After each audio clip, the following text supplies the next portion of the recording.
নমস্কার বন্ধুরা, আমি পৌশালী। হোক আলোচনা ইউটিউব চ্যানেলের আরো একটা নতুন এপিসোডে আপনাদের সকলকে জানাই স্বাগত। আজ এক অসাধারণ গল্প নিয়ে এসেছি আপনাদের জন্য। একটি মানুষের স্বপ্ন, লড়াই আর ট্র্যাজেডির গল্প। আজকে এই এপিসোডটার মাধ্যমেই আমরা আরো একটি নতুন পডকাস্ট শুরু করলাম আপনাদের ভালোবাসা নিয়ে। যে পডকাস্ট এপিসোডগুলোর নাম বা প্লেলিস্টটার নাম আমরা রাখলাম মনে রাখার মানুষ। আমরা নিজেরা নদিয়ার শান্তিপুর থেকে বিলং করি, তাই আজকে আমাদের এই এপিসোডের প্রথম মানুষটি যাকে নিয়ে আমরা কথা বলবো তিনি নিজে নদিয়া জেলার রানাঘাটের মানুষ। চলুন আজকের এপিসোডটি শুরু করা যাক। এই মানুষটি হলেন সুব্রত ঘোষ।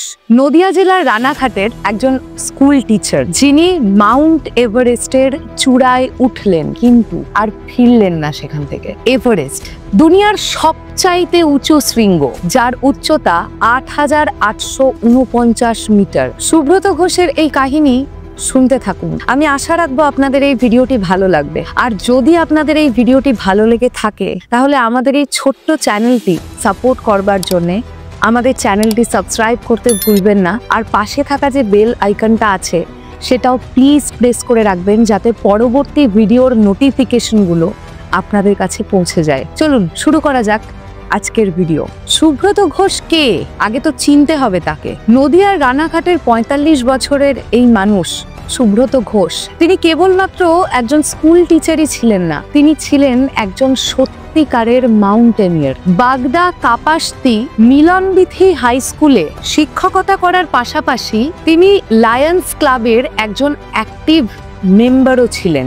তার মন শুধু ছুটে যেত পর্বতের দিকে, অর্থাৎ পর্বতারোহণ করতে তিনি ভীষণ ভালোবাসতেন। ১৩টা বিশাল শিখর তিনি জয় করেছিলেন বিশ্বের নানা প্রান্তের। তার বন্ধুরা তাকে বলতেন মাউন্টেন হুইসপারার, যিনি হিমালয়ের নাড়ি বুঝতেন। কিন্তু এভারেস্ট ছিল সুব্রত ঘোষের জীবনের সবচাইতে বড় স্বপ্নটা। ২০২৫ সালের মার্চ মাসে Subrata mountaineering association of Krishnanagar snowy Everest এক্সপেডিশনের সাথে যাত্রা শুরু করলেন। তার সঙ্গে ছিলেন রূপা দাস এবং অসীম কুমার মণ্ডল। তারাও কিন্তু পশ্চিমবাংলারই মানুষ। তারা নেপালের বেস ক্যাম্প থেকে শুরু করলেন ঠান্ডা হাওয়া আর অপ্রত্যাশিত আবহাওয়ার মুখোমুখি হয়ে। মে মাসের ১৫ তারিখের মধ্যে সপ্তাহের পর সপ্তাহ অ্যাক্লিমাটাইজেশনের পর সুব্রত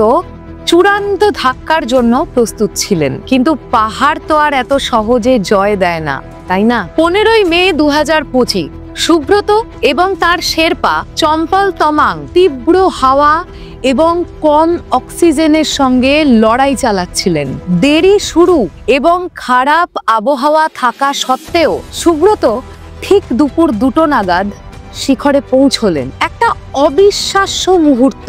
তিনি দুনিয়ার ছাদে দাঁড়িয়ে, কিন্তু নামা এখানেই তো এভারেস্ট তার আসল রূপটা দেখায়। হিলারি স্টেপের কাছে একটা ৪০ ফুটের পাথরের দেওয়াল, যেটা ডেথ জোনের মধ্যে। সুব্রতর শক্তি কমতে শুরু করলো, ক্লান্তি আর অল্টিটিউড সিকনেস তাকে গ্রাস করতে শুরু করলো। এরপর তাহলে কি হলো, এবার আমরা আলোচনা করব এটা নিয়ে। চম্পল অর্থাৎ সুব্রত ঘোষের শেরপা সুব্রত ঘোষকে বারবার নামার জন্য অনুরোধ করলেন, কিন্তু সুব্রত একদিকে বিভ্রান্ত, অন্যদিকে দুর্বল। তিনি কিন্তু নামতে চাইলেন না। ডেথ জোন ৮০০০ মিটারের উপরে কোনো মানুষকেই বেশিক্ষণ বাঁচতে দেয় না। ঘন্টার পর ঘন্টা চেষ্টা চালানোর পর চম্পল নিজের ফ্রস্ট বাইট আর কম অক্সিজেনের সাথে লড়াই করে ক্যাম্প 4-এ ফিরতে বাধ্য হলেন। কিন্তু সুব্রত, তিনি তো নেমে এলেন না। তার কি হলো চলুন এবার আমরা সেটাই জেনে নিই। পরদিন সকালে সুব্রতর মরদেহটি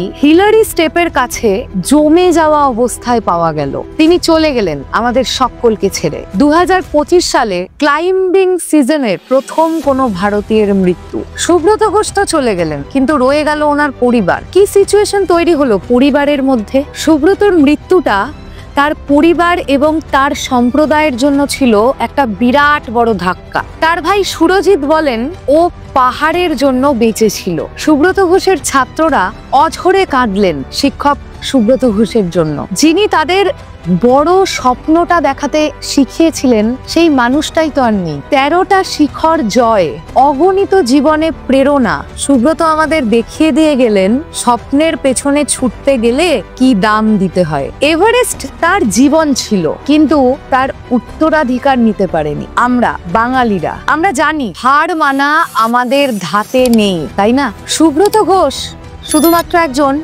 মাউন্টেনিয়ার ছিলেন না, তিনি ছিলেন আমাদের বাংলার গর্ব।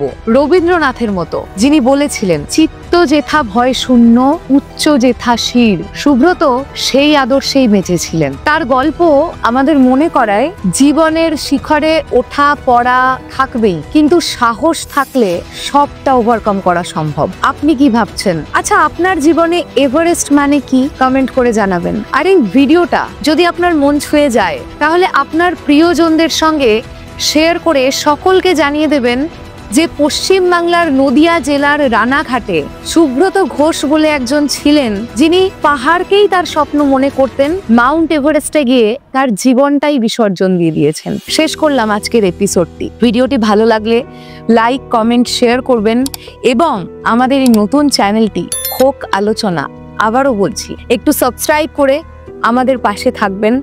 আপনাদের অনুপ্রেরণা পেলে আমরা এগিয়ে যেতে পারবো। ততক্ষণের জন্য সকলে ভালো থাকবেন, সুস্থ থাকবেন। নমস্কার।